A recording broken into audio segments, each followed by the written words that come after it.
Welcome back. आप देख रहे हैं ईटी मनी बनो अपना फाइनेंस मिनिस्टर। मैं हूं आपके साथ कविता थपलियाल। और चलिए अब एक अहम खबर की ओर रुख करते हैं, जहां पर जिसका सबको बेसब्री से इंतजार था। म्यूचुअल फंड के जरिए कैसे अंतर्राष्ट्रीय बाजार में आपका पैसा लगे, इसको लेकर न सिर्फ एएमसीज बल्कि निवेशक भी काफी थे और इसको लेकर सेबी ने एक आदेश जारी किया है जो भी काफ़ी कंफ्यूजिंग है। अब इसको हम समझते हैं बेहतरी से। हमारे साथ खास मेहमान जुड़ गए हैं, यूनियन एएमसी के सीईओ जी प्रदीप कुमार।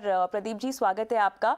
तो जिस तरह से इंतजार था सेबी के दिशा निर्देश का, वो आ तो गए हैं, लेकिन क्या दिशा निर्देश आए हैं? क्या म्यूचुअल फंड स्कीम आपका पैसा अंतर्राष्ट्रीय स्टॉक्स में लगा पाएगी? वो जो लिमिट थी, क्या उसमें इजाफा किया गया है? सेबी का नोटिस ये कहता है कि जब 28 जनवरी को सेबी ने ये बोला कि म्यूचुअल फंड्स आगे फॉरेन इन्वेस्टमेंट के लिए पैसा नहीं ले सकते। मतलब ये है कि सेबी का एक लिमिट था जो $7 बिलियन इक्विवेलेंट है, जो सारे म्यूचुअल फंड्स मिला के फॉरेन सिक्योरिटीज में निवेश कर सकते हैं। तो वो लिमिट का सीमा करीब पहुंचने वाले थे, लिमिट होने वाले थे। उसी टाइम पे एंड ऑफ जनवरी में सेबी ने बोला कि आगे पैसा म्यूचुअल फंड्स ले नहीं सकते हैं।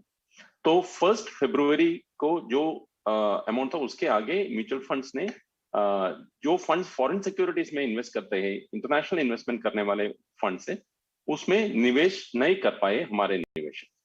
तो अभी सेबी ने बोला कि उसके बाद जितना रिडेम्पशन हुआ है, तो उसके हिसाब से जितना हेडरूम है, उतना पैसा अभी म्यूचुअल फंड्स वापस निवेश एक्सेप्ट कर सकते हैं।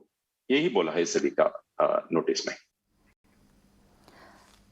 तो हम ये कह सकते हैं कि अब अगर आप किसी ऐसे फंड में पैसे लगा रहे हैं जो कि विदेशी बाजारों में आपका पैसा लगा रहा है, ये मुमकिन होगा क्या वो फिर से जो लिमिट बंद कर दी गई थी उसे शुरू करने के बाद हमारा पैसा लगेगा अंतर्राष्ट्रीय बाजार में?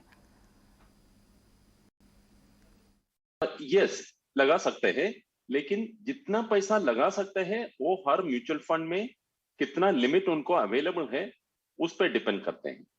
क्योंकि ये 1 फरवरी है, फरवरी 1 तारीख का कट ऑफ रखा है सेबी। उस दिन से जितना हेडरूम है उतना ही आगे अभी नया इन्वेस्टमेंट ले सकता है। किसी फंड में 50 करोड़ का लिमिट बाकी था, वो लोग 50 करोड़ का इन्वेस्टमेंट ही ले सकता है। जिसका 5 करोड़ था, वो 5 करोड़ ही एक्सेप्ट कर सकता है। तो ये हर फंड के हर स्कीम पे डिपेंड करते हैं। तो साफ तौर से जो बची हुई लिमिट है हर एएमसी की, उसके मुताबिक ये पैसा लगाया जाएगा। लेकिन अब सवाल यहाँ पर ये है कि क्या ये लिमिट पूरी होने के बाद वापस से बंदिश आ जाएगी? क्या वापस से ये बंद कर दिया जाएगा विदेशी बाजारों में पैसा लगाना?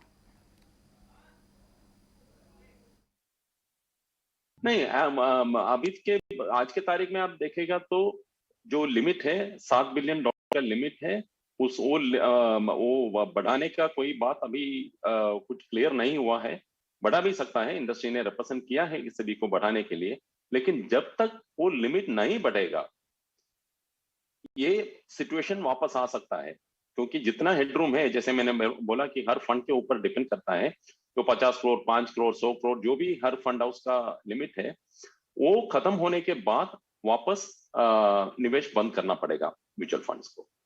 प्रदीप कुमार जी, बहुत बहुत धन्यवाद, आपने समय निकाला और इस पूरे मुद्दे को समझाया। हालांकि अब देखना होगा कि अलग अलग एएमसीज की तरफ से क्या क्या क्लैरिटी आती है, और कुछ एएमसीज ने भी सेबी से यहाँ पर और क्लैरिटी मांगी है इस दिशा निर्देश के लिए।